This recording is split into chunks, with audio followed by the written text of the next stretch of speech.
My name is Chris Lima. I'm a structural engineer. I've been with Dialog for close to 9 years now. I'm a part of the associate group, and I work mainly in bridges out of the Edmonton studio.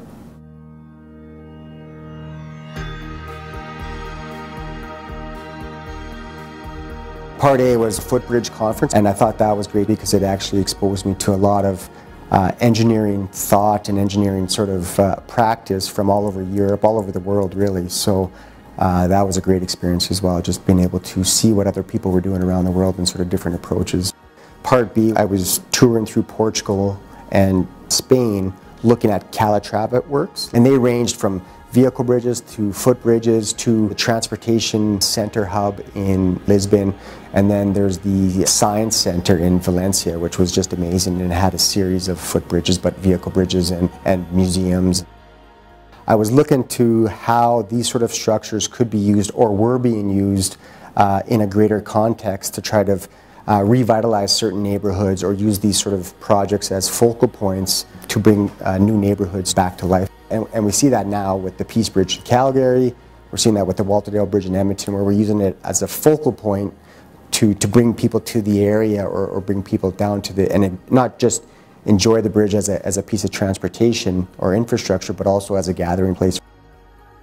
The one that people are more familiar with is the Calatrava Bridge in Seville. It's the Alumino Bridge. It's probably the most photographed bridge in the last 10 years. However, when I went to site and actually saw the bridge itself was very impressive and an engineering feat, I think, at its time. It was one of the first sort of inclined cable stay bridges. However, you could see the neighborhood was neglected. So in that context, I don't think the bridge itself was enough to bring that neighborhood back to life. Some of the other locations that I visited was the Orient Station in Lisbon, which is a major transportation hub. And again, it was an expo site a few years after the Seville site. And you go there and it's a total transformation from an industrial sort of deserted area, run down, and now it's great transportation hub. They have this fantastic mall there. There's a water seawall. So there was a very difference in sort of approach and how they work. What I was trying to do is look for a project that was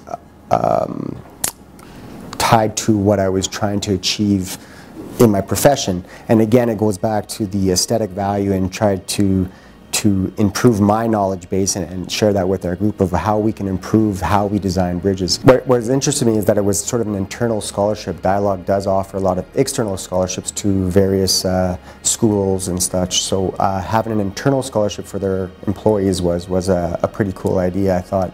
And that's what sort of started drumming up the interest in it, and trying to look for a project that I could explore from a professional sense that would sort of allow me to do so. Dialog has been fully supported of the work that we do. Most of our bridge work is done out of Edmonton, and we have great leadership there with Jim and Jeff and Neil Robson, sort of pushing the envelope from the bridge side of things. We push our clients, so 100% Dialog is behind the research that we did and continuing to do really tough projects and good projects for the communities.